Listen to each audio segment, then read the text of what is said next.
जनता को दोषी ठहराने वाले पीके अब हो गए नतमस्तक। बिहार विधानसभा चुनाव आने के बाद अब राजनेताओं ने अपने तरीके से प्रतिक्रिया दी है। यह प्रतिक्रिया काफी मायने करती है कि किस राजनेता ने किस तरीके से प्रतिक्रिया दी है। प्रशांत किशोर की बात करें तो उन्होंने जैसा कहा था कि उनकी पार्टी या तो अर्श पर रहेगी या फिर फर्श पर रहेगी। अब चीजें स्पष्ट हो चुकी है। उनकी पार्टी 243 में से 238 सीटों पर उम्मीदवार उतारी थी और फर्श पर रही हैं। उन्होंने एक भी सीट नहीं जीता है और उनका वोट प्रतिशत 3% रही है। चुनाव आने के पहले तक प्रशांत किशोर जब जनता से रूबरू हो रहे थे तो उन्होंने जनता को ऐसी सरकार चुनने के लिए काफी जिम्मेदार ठहराया था। जो उन्होंने कहा था कि बिहार की जनता जात पात देखकर वोट करती है और वो पैसे लेकर वोट करती है। परिणाम यह हुआ कि उन्होंने जो मुद्दे उठाए थे चुनाव में वे तो अच्छे थे और उन्होंने जनता के साथ संपर्क भी साधे थे, लेकिन फिर भी उनकी पार्टी ने एक भी सीट हासिल नहीं की। प्रशांत किशोर की स्थिति से न केवल प्रशांत किशोर ही भौचक रह गए बल्कि राजनीतिक विश्लेषक भी इस बार के परिणाम से हैरान हैं। लेकिन यह सच्चाई सभी ने स्वीकार कर ली है कि अब एनडीए बहुमत में है। विश्लेषक यह भी मान रहे हैं कि नीतीश कुमार की 10,000 योजना ने उनके फेवर में परिस्थितियां तब्दील कर दी।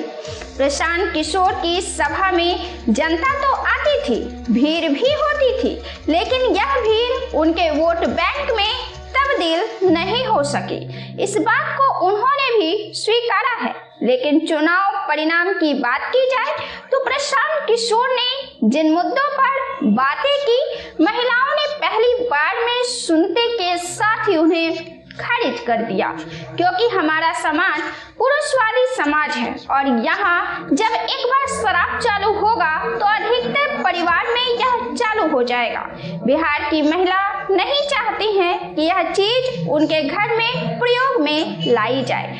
बस सारे अच्छे बातों का प्रभाव पीके के इसी बात पर खत्म हो जाती है। राजनीतिक रणनीतिकार जिन्होंने अपने हिसाब से किसी भी पार्टी को जिताया है, हर राज्यों में अलग अलग पार्टियों को उन्होंने जिताया है, तमाम बड़ी पार्टियों के साथ उन्होंने काम कर उनको सफलता दिलाई है। उनके कैंपन ने देश भर में उन्हें राजनीतिक रणनीतिकार के तौर पर एक पहचान दी है। उन्होंने बिहार में इस तरह शिकस्त झेल ली, यह उनकी प्रतिभा और उनकी मेहनत देखकर अंदेशा नहीं था। लेकिन बिहार की जनता के दिल में जो उतर जाता है वही जीत पाता है और प्रशांत किशोर में किसी भी बातों में किसी भी महिला की कोई रुचि नहीं रही। यही वजह है कि राजनीति विश्लेषक जिन्होंने यह तक दावा किया था कि वे 10 सीट भी जीत जाएंगे, उनका भी अनुमान गलत साबित हुआ। पिछले कुछ सालों में महिला वोटर्स के उभार ने हिंदुस्तान की राजनीतिक पृष्ठभूमि को पूरी तरीके से प्रभावित किया है। अब महिला ही तय करती है कि किसकी सरकार बनेगी। घर के साथ अब देश की कमान भी महिला वोटर्स के हाथों में आ चुकी है। यह बात पिछले कुछ सालों में स्पष्ट हुई है कई राज्यों के चुनाव परिणामों से। अब बात करें कि किस तरह प्रशांत किशोर ने अपने शिकस्त की जवाबदेही ली है, तो इस मामले में प्रशांत किशोर की तारीफ करनी चाहिए। उन्होंने बिना झिझक बिना संकोच के अपनी शिकस्त स्वीकार कर ली है और यह भी काफी बुद्धिमानी भरा और विनम्रता भरा है।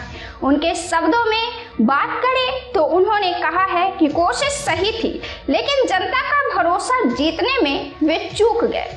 उन्होंने 3 साल पहले अपनी यात्रा को याद किया और कहा कि वे बिहार में सिर्फ चुनाव लड़ने नहीं आए थे बल्कि व्यवस्था परिवर्तन का सपना लेकर भी आए थे। लेकिन चुनाव परिणाम ने यह साफ कर दिया कि न सिर्फ व्यवस्था बदलने की चाह अधूरी रह गई बल्कि सत्ता परिवर्तन की चाह भी अधूरी रह गई, वह भी पूरा नहीं हो सका। उनके शब्दों में झलकता था दर्द। उन्होंने कहा कि व्यवस्था परिवर्तन की बात तो छोड़िए, हम सत्ता परिवर्तन भी नहीं कर पाए।